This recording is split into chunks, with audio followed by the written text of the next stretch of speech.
BS5 ಅಜಾಕ್ಸ್ದು ಹೊಸ ಗಾಡಿ ತಂದಿರೋದು. ಇದು ಏನಪ್ಪ ಒಂದು ಸ್ವಲ್ಪ ಮೇಂಟೆನ್ಸ್ ಐತೆ. ನಿಮ್ಗೆ ಮೇಂಟೆನ್ಸ್ ಹೇಳ್ಕೊಡ್ತೀನಿ. ಏನಂತಂದ್ರೆ ಇಂಜನ್ದು ಮೇಂಟೆನ್ಸ್ ಐತೆ, ಅದೊಂದು ಸಿಂಬಲ್ ಬರುತ್ತೆ. ಅದನ್ನ ಯಾವ ಥರ ತೆಗೆಯೋದು ಏನು ಅಂತ ನಿಮ್ಗೆ ಇವತ್ತಿನ ವಿಡಿಯೋದಲ್ಲಿ ಹೇಳ್ಕೊಡ್ತೀನಿ. ನನ್ನ ವಿಡಿಯೋ ಇಷ್ಟ ಆದ್ರೆ ಲೈಕ್ ಮಾಡಿ, ಶೇರ್ ಮಾಡಿ, ಕಮೆಂಟ್ ಮಾಡಿ. ಅದು ಯಾವುದಪ್ಪ ಅಂತಂದರೆ ಇದು ಸಿಗ್ನಲ್ ಬರುತ್ತೆ ಅದಕ್ಕೊಂದು. ಅದು ಯಾವುದಪ್ಪ ಅಂತಂದರೆ ನಿಮ್ಗೆ ತೋರಿಸ್ತೀನಿ. ಇವಾಗ ಯಾವ ಥರ ಬರ್ತದೆ ಡಿಸ್ಪ್ಲೇ ತೋರಿಸ್ತೀನಿ ನೋಡಿ. ಇಲ್ಲಿ ಐತೆ ನೋಡಿ, ಇದೇ ಸಿಗ್ನಲ್ಲು. ಇಲ್ಲಿ ಬರ್ತಾ ಇದೆ ಅಲ್ವಾ, ಹೋಗೋದು ಬರೋದು ಬರ್ತಾ ಇದೆ ಅಲ್ವಾ, ಇದೇ ಸಿಗ್ನಲ್ಲು. ಇದನ್ನ ತೋರಿಸ್ಬೇಕು ನಿಮ್ಗೆ ನೋಡಿ. ಇದೇ ನೋಡಿ, ಇಲ್ಲಿದೆ ಅಲ್ವಾ ಸಿಂಬಲ್ಲು, ಇಲ್ಲಿ ಬರ್ತಾ ಇದೆ ಅಲ್ವಾ. ಇಲ್ಲಿ ತೋರಿಸ್ತೀನಿ ನೋಡಿ, ಹತ್ತಿರದಿಂದ ಬಂದು ಇದೇ ಸಿಂಬಲ್ಲು. ಈ ಸಿಂಬಲ್ ಇದ್ದರೆ ಏನು ಪ್ರಾಬ್ಲಮ್ ಅಂತಂತಂದರೆ, ಒಂದು ದಿನ ಓಡುತ್ತೆ, 2 ದಿನ ಓಡುತ್ತೆ ಗಾಡಿ ಇದು. 3ನೇ ದಿನಕ್ಕೆ ಏನಾಗುತ್ತೆ ಅಂದರೆ ಎಕ್ಸಿಲೇಟ್ರ್ ಆಟೋಮೆಟಿಕ್ ಸ್ಲೋ ಆಗುತ್ತೆ. ಸ್ಲೋ ಆಗಿಬಿಟ್ಟು ಗಾಡಿ ಆಫ್ ಆಗುತ್ತೆ. ಆಫ್ ಆದರೆ ಅದನ್ನ ಇಂಜಿನಿಯರ್ ಕರೆಸಿ ಸಿಕ್ಕಾಪಟ್ಟೆ ಕೆಲಸ ಹಿಡಿಯುತ್ತೆ. ಅದಕ್ಕಂತ ನಾವು ಏನು ಮಾಡ್ಬೇಕಪ್ಪ ಅಂತಂದರೆ, ಈ ಸಿಂಬಲ್ ಬಂತಂದರೆ ಯಾವ ಥರ ತೆಗೆಯೋದು ಏನಂತ ನಿಮ್ಗೆ ಹೇಳ್ಕೊಡ್ತೀನಿ. ಬನ್ನಿ ಸದ ವಿಡಿಯೋ ಫುಲ್ ನೋಡಿ, ಅಂದರೆ ನಿಮ್ಗೆ ಗೊತ್ತಾಗುತ್ತೆ ಏನು ಹಂಗೆ ಅಂತಂದ್ಬಿಟ್ಟು. ಇದನ್ನ ಯಾವ ಥರ ತೆಗಿಬೇಕಂತಂದರೆ, ಇಲ್ಲೊಂದು ಸ್ವಿಚ್ ಕೊಟ್ಟಿದ್ದಾನೆ ನೋಡಿ. ಇಲ್ಲಿ ಈ ಸ್ವಿಚ್ ಕೊಟ್ಟಿದ್ದಾನೆ, ತೋರಿಸ್ತೀನಿ ನೋಡಿ ನಿಮಗೆ ಸ್ವಿಚ್ ಯಾವುದು ಅಂತ. ಇಲ್ಲಿ ಕೊಟ್ಟಿದ್ದಾನಲ್ವಾ ಈ ಸ್ವಿಚ್ಚು ಏನು ಮಾಡ್ಬೇಕಪ್ಪ ಅಂತಂದರೆ, ಕರೆಕ್ಟಾಗಿ 12 ಸೆಕೆಂಡು ಇದನ್ನು ಈ ಕಡೆ ಸೈಡ್ ಇದ್ದಿದ್ದು ಈ ಸೈಡ್ 12 ಸೆಕೆಂಡ್ ಒತ್ತಿಡ್ಕೋಬೇಕು. 12 ಸೆಕೆಂಡ್ ಒತ್ತಿಡ್ಕೊಳ್ಳೆ ಗಾಡಿ ರನ್ನಿಂಗಲ್ಲಿ ಇರಬೇಕು. ರನ್ನಿಂಗಲ್ಲಿ ಇಟ್ಬಿಟ್ಟು 12 ಸೆಕೆಂಡ್ ಕರೆಕ್ಟಾಗಿ 12 ಸೆಕೆಂಡ್ ಒತ್ತಿಡಿಬೇಕು. ಅವಾಗ ಏನು ಮಾಡುತ್ತೆ ಅಂದರೆ ಗಾಡಿ ತಾನೇ ಆಟೋಮೆಟಿಕ್ಕಾಗಿ ಎಕ್ಸಿಲೇಟರ್ ಆಗುತ್ತೆ, ರೇಸ್ ಆಗುತ್ತೆ, ಜಾಸ್ತಿ ಫುಲ್ಲು ರೇಸ್ ಆಗುತ್ತೆ. ರೇಸ್ ಆದ ಟೈಮಲ್ಲಿ ನಾವು ಏನು ಮಾಡ್ಬೇಕಂತಂದರೆ, ಒಂದು ಸ್ವಲ್ಪನೂ ಗಾಡಿ ಆಪ್ರೇಟಿಂಗ್ ಮಾಡೋಂಗಿಲ್ಲ, ಮೂವ್ ಮಾಡೋಂಗಿಲ್ಲ, ಏನಿಲ್ಲ. ಹ್ಯಾಂಡ್ ಬ್ರೇಕ್ ಹಾಕ್ಬೇಕು, ಗಾಡಿ ಬಿಟ್ಟು ತೆಳಗೆ ಇಳಿಬೇಕು. ತೆಳಗೆ ಇಳಿದ ಕೂಡಲೇ ಅದು ಒಂದು 30 ನಿಮಿಷ 35 ನಿಮಿಷ ಆದಮೇಲೆ ಎಕ್ಸಿಲೇಟರ್ ಜಾಸ್ತಿ ಆಗಿರುತ್ತಲ್ವ, ಅದು ಆಟೋಮೆಟಿಕ್ಕಾಗಿ ತಾನೇ ಡೌನ್ ಆಗುತ್ತೆ. ಡೌನ್ ಆದ ಕೂಡಲೇ ಅವಾಗ ನಾವು ಹೋಗಿ ಗಾಡಿ ಒಂದು ನಿಮಿಷ 2 ನಿಮಿಷ ಬಿಟ್ಟು ಗಾಡಿ ಆಫ್ ಮಾಡಬೇಕು. ಅಲ್ಲಿ ಗಂಟ ಯಾವುದೇ ಕಾರಣಕ್ಕೂ ಗಾಡಿ ಆಫ್ ಮಾಡೋಂಗಿಲ್ಲ ನಾವು. ಆವಾಗ ಈ ಸಿಂಬಲ್ ಹೋಗುತ್ತೆ.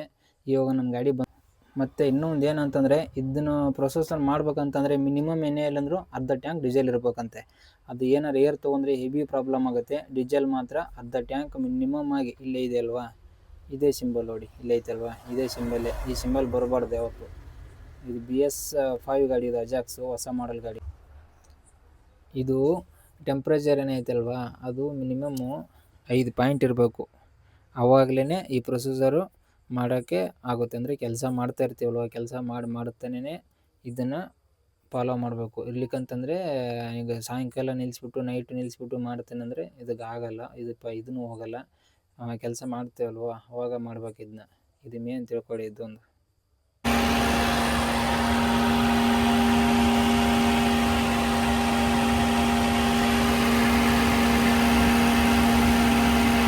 ನೋಡಿ, ಗಾಡಿದು ರೀಜನ್ರೇಷನ್ ಮಾಡಿದ್ದೀವಿ. ಒಂದು 35 ನಿಮಿಷ 45 ನಿಮಿಷ ಹಿಂಗೆ ರನ್ನಿಂಗಲ್ಲಿ ಇಡಬೇಕು.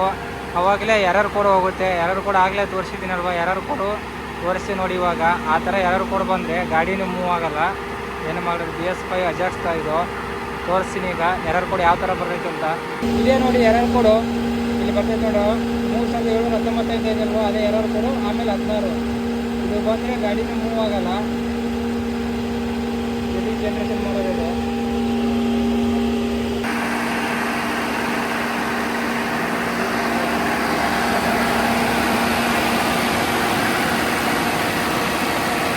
ಈ ಥರ ಎರರ್ ಕೋಡ್ ಬಂದಾಗೆ ಮಿನಿಮಮ್ ಒಂದು 40 ನಿಮಿಷ 45 ನಿಮಿಷ ಗಾಡಿ ಆನಲ್ಲೇ ಇರುತ್ತೆ. ಅದಾಗಲೇ ಐಡ್ಲಿಂಗ್ ಕಮ್ಮಿ ಆಗಬೇಕು. ಅಲ್ಲಿ ಗಂಟ ಅದೇ ಎಕ್ಸಿಲೇಟ್ರಲ್ಲಿ ರೇಸಲ್ಲಿ ಇರ್ತೈತೆ. ಡೀಸೆಲ್ ಇದನ್ನು ಮಾಡಬೇಕಾದ್ರೆ ಮಿನಿಮಮ್ ಅಂದರೆ ಏನಿಲ್ಲ ಅಂದ್ರೂ ಫುಲ್ ಟ್ಯಾಂಕ್ ಒಂದು ಅರ್ಧ ಟ್ಯಾಂಕರ್ ಇರಬೇಕು. ಅರ್ಧ ಟ್ಯಾಂಕ್ ಇದ್ದರೆ ಮಾತ್ರ ಮಾಡಬೇಕು. ಗಾಡಿ ಮೂವ್ ಮಾಡೋಂಗಿಲ್ಲ, ಬಕೆಟ್ ಏನೋ ಆಪ್ರೇಟಿಂಗ್ ಮಾಡೋಂಗಿಲ್ಲ. ಇದು ಮಾಡಬೇಕಾದ್ರೆ ಹುಷಾರಾಗಿ ಮಾಡಿ ಒಟ್ಟಲ್ಲಿ.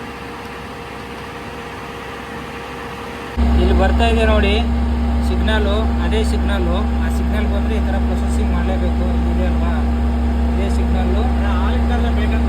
ಇಲ್ಲಿ ಬರ್ತೈತೆ ಅಲ್ವಾ ಸಿಗ್ನಲ್ಲು, ಆ ಸಿಗ್ನಲ್ ಬಂದರೆ ಈ ಥರ ಪ್ರೊಸೆಸಿಂಗ್ ಮಾಡಲೇಬೇಕು. ಆಮೇಲೆ 3719 ಒಂದು ಕೋಡ್ ಬಂದೈತಲ್ವ, ಅದನ್ನೂ ಬಂದರೂ ಈ ಥರ ಮಾಡಲೇಬೇಕು. ಅದಕ್ಕೆ ಕೋಡ್ ಬಂದರೆ ಇಂಜಿನಿಯರ್ ಬರಬೇಕು, ಇಲ್ಲಾಂದರೆ ನಾವು ಮಾಡ್ಬೋದು. ಈ ಸೈಡು ಸಿಗ್ನಲ್ ಏನಾಯ್ತಲ್ವ, ಈ ಸಿಗ್ನಲ್ ಏನಾಯ್ತಲ್ವ, ಇದನ್ನ ನಾವೇ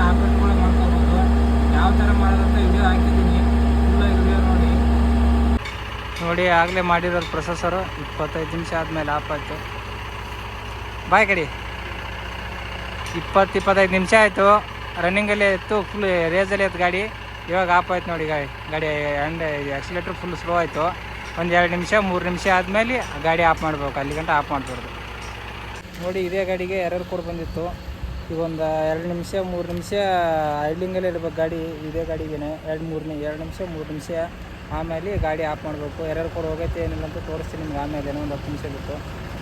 ಇದೇ ಗಾಡಿ ನೋಡಿ ಒಂದು 15 ದಿನ ಆಯಿತು ಗಾಡಿ ಡೆಲಿವರಿ ತೊಗೊಂಡು ತೆಗ್ದಿದ್ದೀವಿ. ಎರರ್ ಕೋಡ್ ಬಂದಿತ್ತು, ಸಿಗ್ನಲ್ ಬಂದಿತ್ತು, ತೋರಿಸ್ತೀನಿ ನೋಡಿ ಇದೇ ಗಾಡಿ ನೋಡಿ. ಇವಾಗ ಆವಾಗಲೇ ಎರರ್ ಕೋಡ್ ಬಂದಿತ್ತು, ಇವಾಗ ಏನೂ ಇಲ್ಲ, ಎಲ್ಲ ಹೊಂಟೋಗೈತೆ. ಯಾವುದೇ ಎರರ್ ಕೋಡ್ ಬಂದಿಲ್ಲ ಇವಾಗ.